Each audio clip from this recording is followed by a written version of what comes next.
Very good morning, dear students.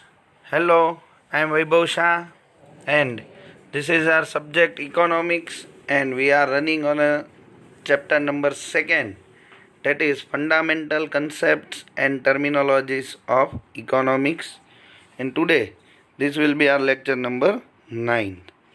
In previous lecture, we discussed about the factors of production, and in that particularly we discussed the full about the land.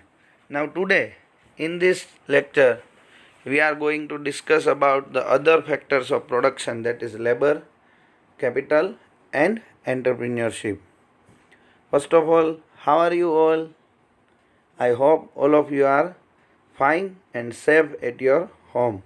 Please don't go outside without any reason, because the pandemic is spreading very fastly and we have to be cautious regarding it.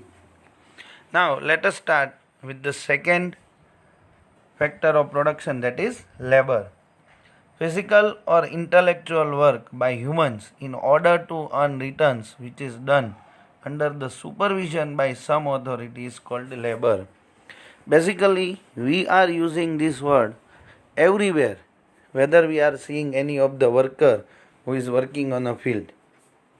But it is not that so. It means it is not restricted up to the labor who is working on a field. It is also relates with the all those workers and employees who are working on an intellectual basis, or not on a field but by their offices or some other places. Let us discuss the meaning of a labor: physical or intellectual work. So we may see some of the workers are working on the side of a road, like digging tools, with digging tools and other equipments. They are indulged in a physical labor, while some of the workers are working in an office like white collar job, means they are doing some kind of intellectual work like planning, organizing, decision making and so on. So both this work, whether it is physical work or intellectual work, will be done by humans. Why they are doing these activities? They are doing in order to earn returns. Here basically we are seeing that all those workers who are working on a daily basis are getting a wages.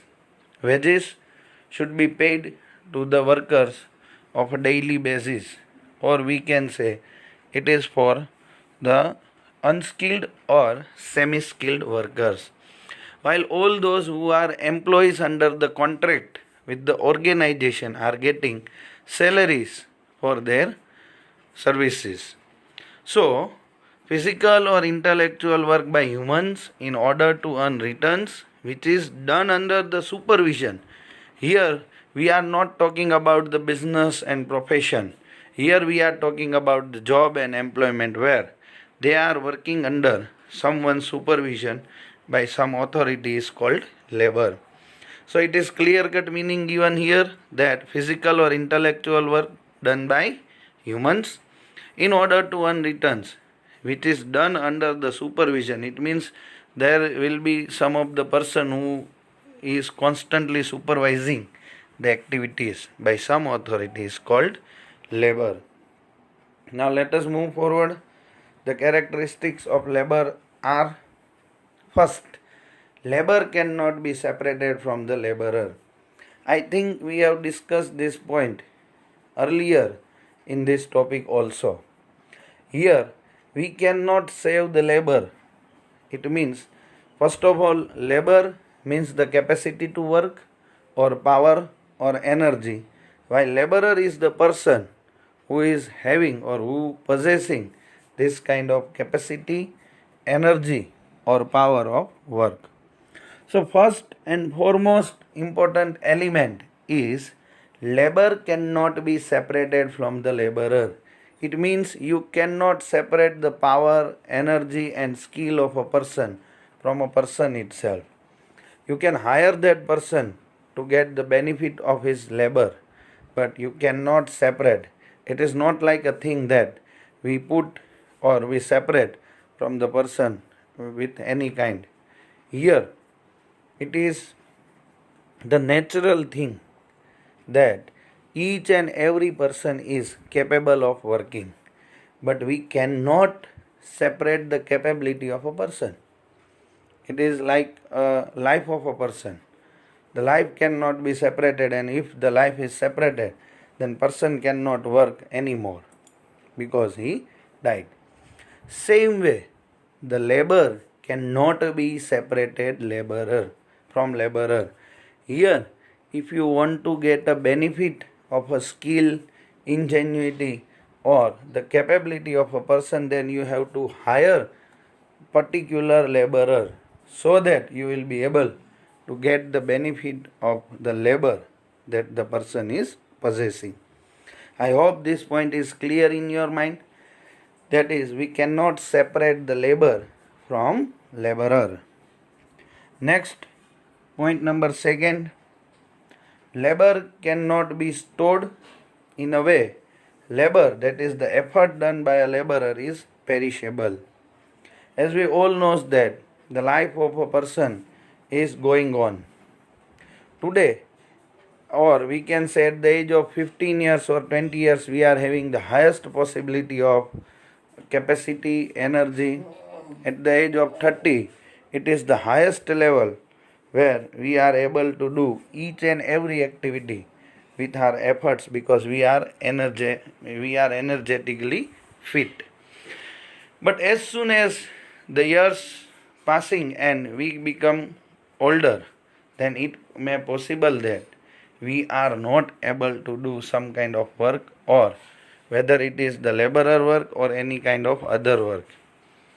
So, if the efforts or energy, or we can say the capacity or capability can be stored, then each and every individual willing to store the capacity for the older age.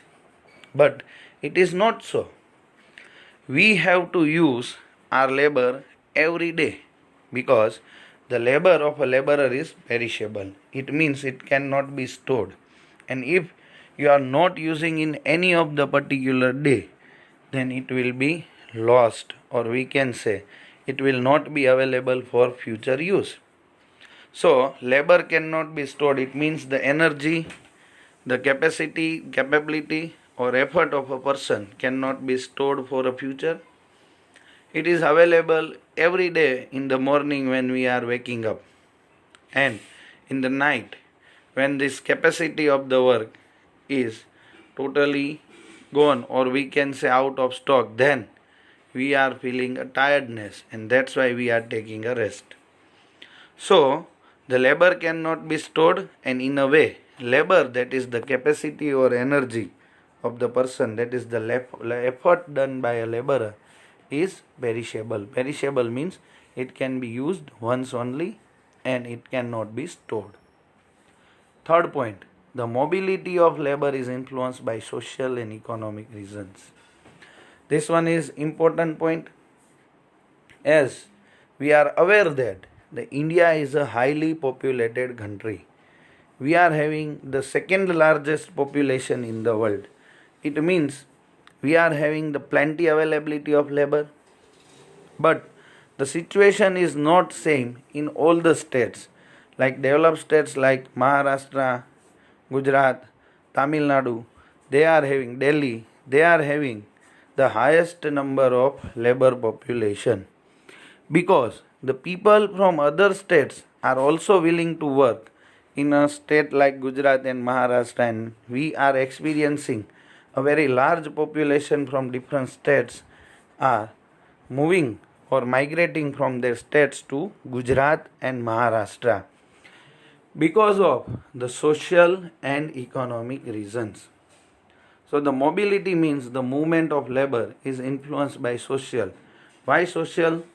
Because it relates with the different family issues, like in their particular state they are not able to getting employment, they are not able to getting a proper living standard, their life standard is very poor, and in that society their prestige is also very less. But when they are moving towards any of the developed state of the country, then their social status will also increase, their social ability will also increase, and of course the economic reasons. It means there is very less opportunity of a job in their particular state, and they are not able to earn their livelihood in their state, and that's why for getting livelihood or for earning livelihood or for earning income, we are seeing many of the people from different states like UP, MP, Rajasthan are moving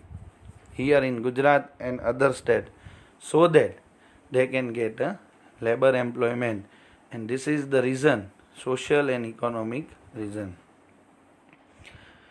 Till now we discuss about the internal matters of mobility of labor, but we can see there is international movement also there, like majority of the qualified and experienced person are moving from India to different developed states for the betterment of their life standard, like doctors, engineers, chartered accountants are migrating to other countries.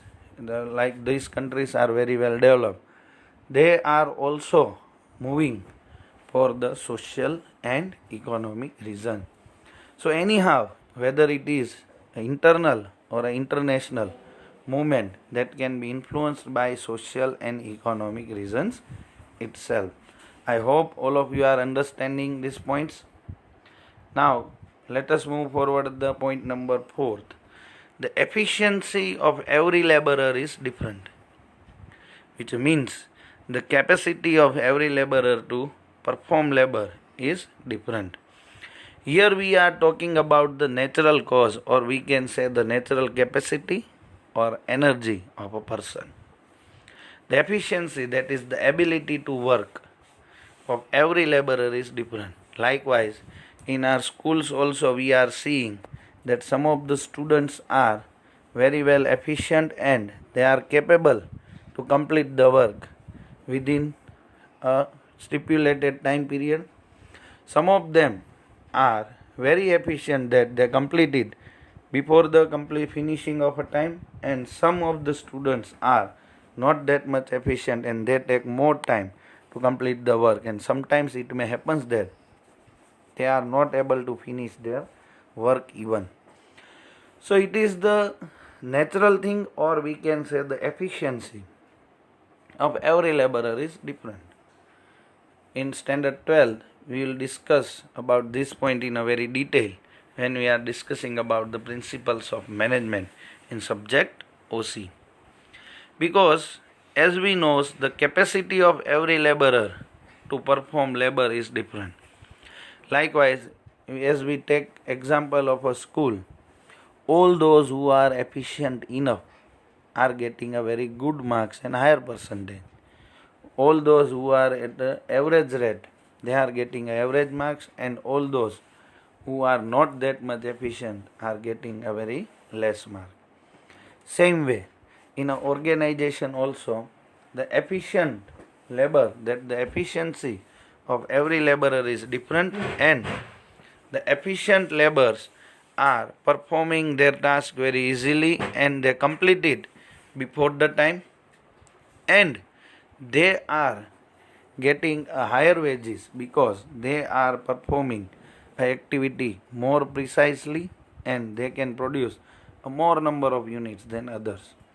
Average number of employees are getting average return because they may somehow adjust or maintain to complete their task within stipulated time, while below average students are getting minimum wages or salary because they are not able to get it on a particular time period.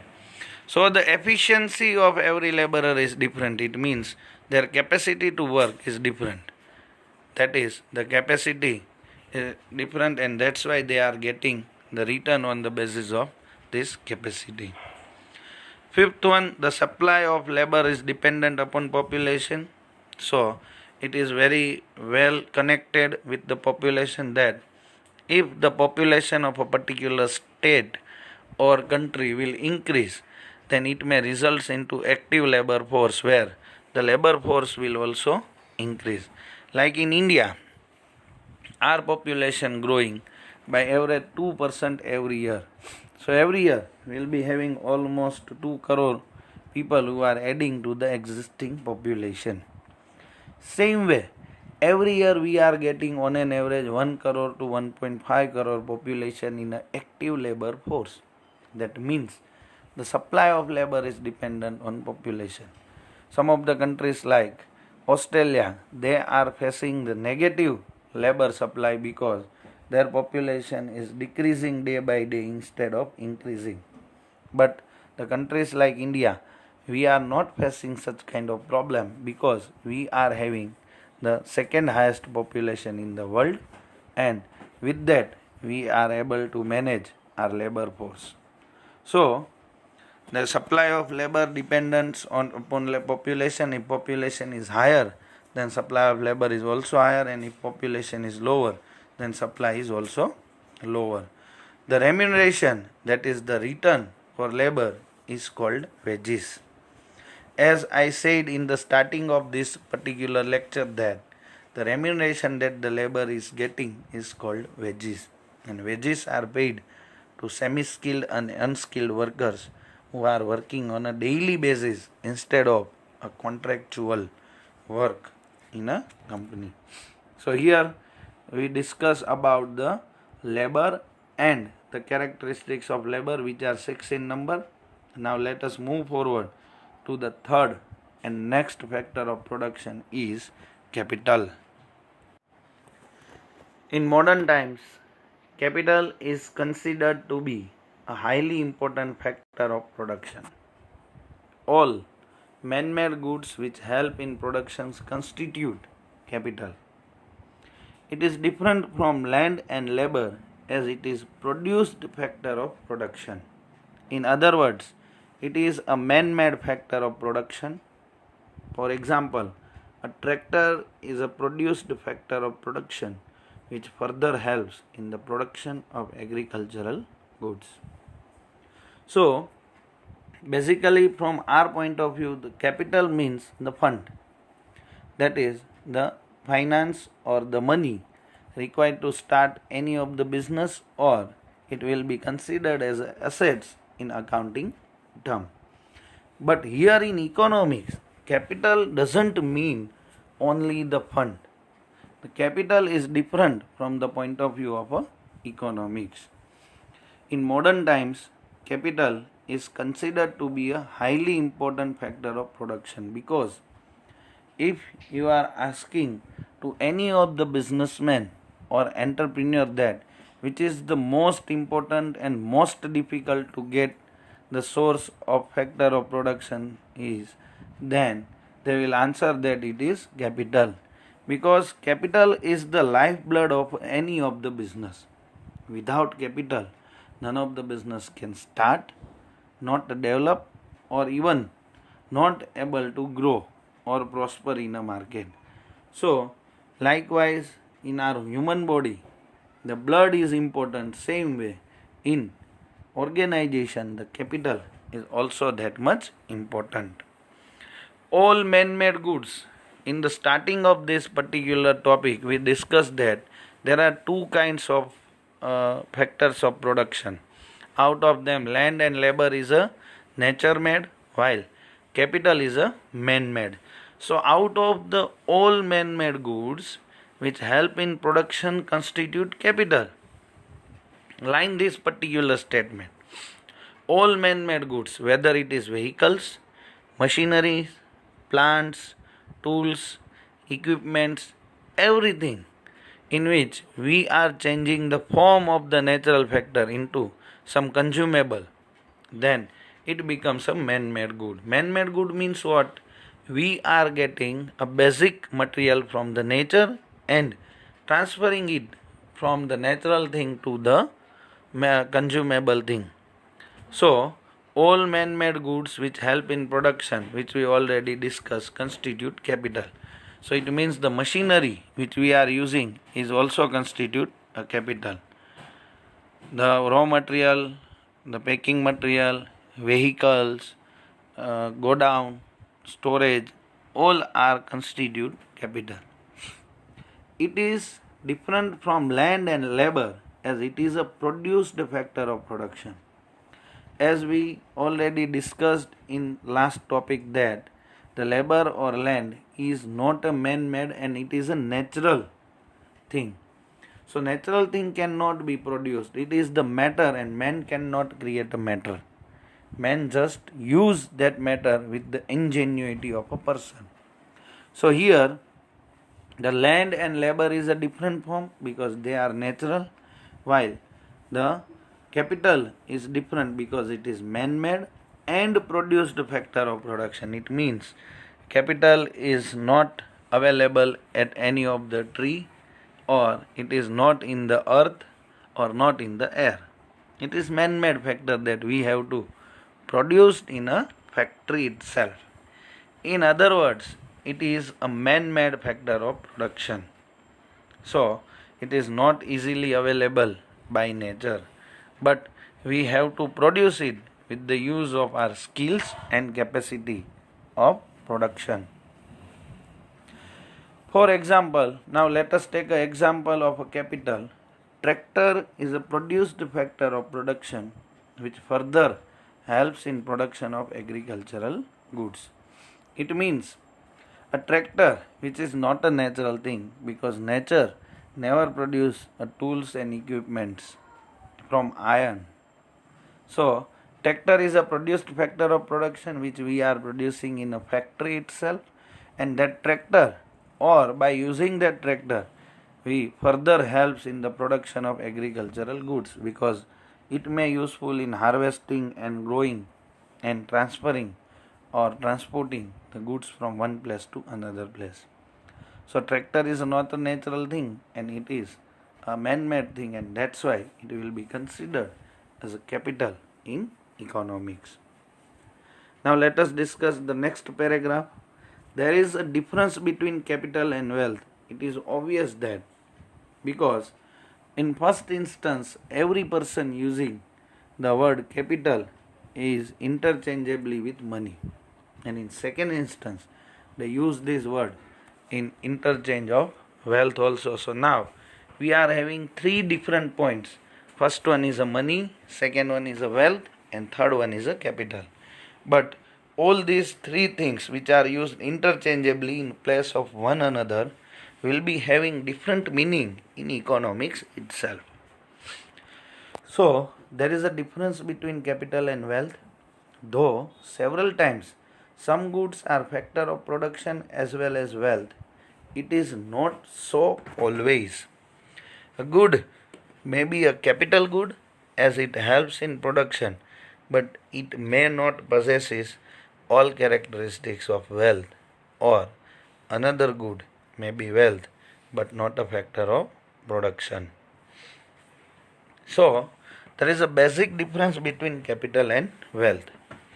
Though several times some goods are factor of production as well as wealth, it means they are having the characteristics of both these particular concepts, that is they are capital as well as wealth, like a machinery or say for example a building or a business premises where we are doing our business.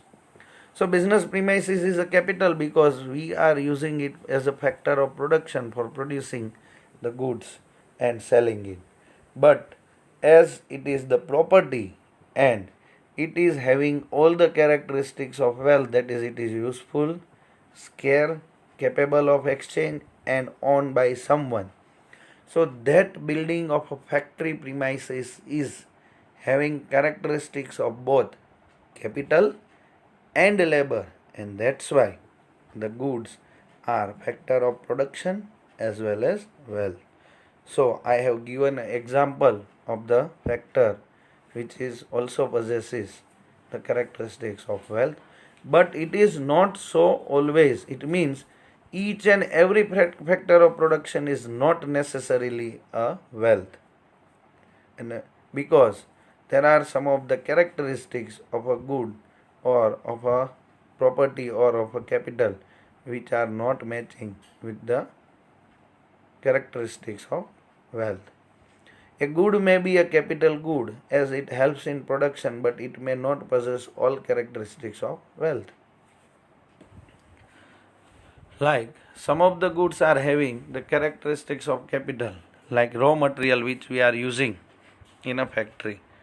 In the initial, we use that all man-made goods which help in production constitute capital. But the raw material is perishable, that cannot be used more than once. And once it is used, their supply is also limited and it will reduce. So, it may happen that a good may be a capital good. So, in one instance, as it is man-made goods and can be used for the further production, then it is a capital good. But as it is not scarce or their availability is plenty, or we can say it is perishable, so it is not possesses all the characteristics of wealth, and it is capital but not wealth. Or we can say another good may be wealth but not a factor of production, like ornaments or a residential house or vehicles of personal use. All these things are wealth, but they are not useful in the further production, and that's why they are constituting a characteristics of wealth but not the characteristics of capital.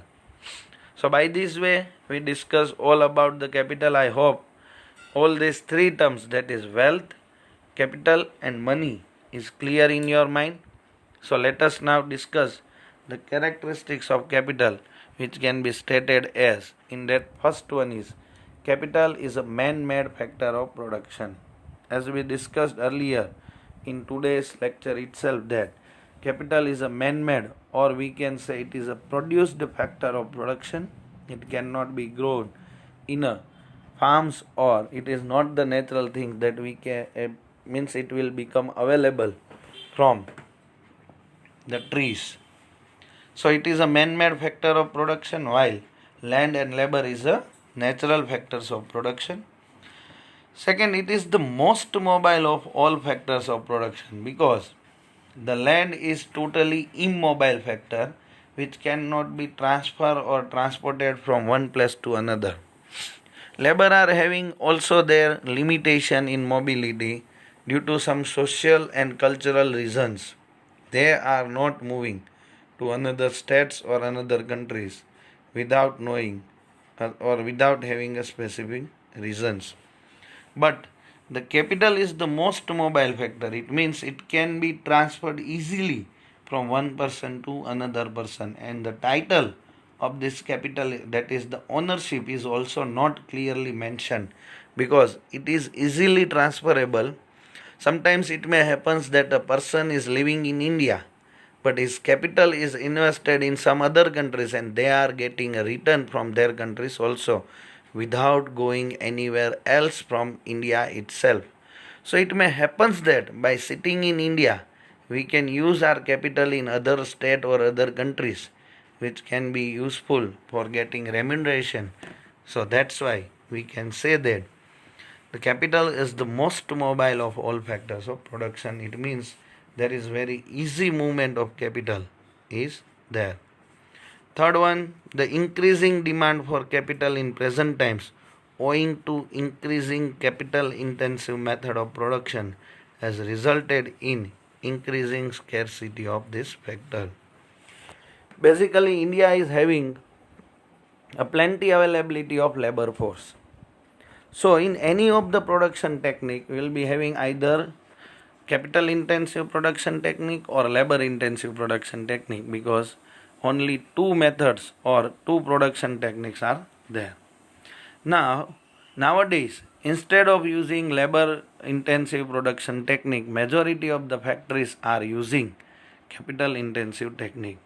So the increasing demand for capital, it means nowadays, due to this capital intensive production technique, there will be the higher demand of capital in present time owing to increasing capital intensive methods, because nowadays, as India is developing very fast, we are using capital intensive production techniques instead of labor intensive production technique. So our demand for capital is increasing day by day, because nowadays we require more capital to build a plant, machinery and other tools or equipment for production, has resulted in increasing scarcity, because already we are lacking the fund or a capital for our business, and now as the production techniques is more used in India, we are not able to fulfill all the requirement of capital, and that's why the scarcity of capital is increasing day by day. Last but not least is the remuneration of capital is called interest. So whatever we are getting by investing our capital in a business or in a bank or anywhere else, whatever we are getting is called interest. So here we conclude this session. The remuneration of land is called rent, the remuneration of labor is called wages, and the remuneration of capital is called interest. In today's lecture we discuss two other factors of production along with land, that is labor and capital. From next lecture onwards we will discuss about the entrepreneur and other means the terminologies of business cycle. So here we conclude this session. You have to prepare your fair book or concept book in which you have to write both of this topic very clearly, because the writing practice will be the most helpful factor in grabbing more marks in your examination. Thank you very much, class.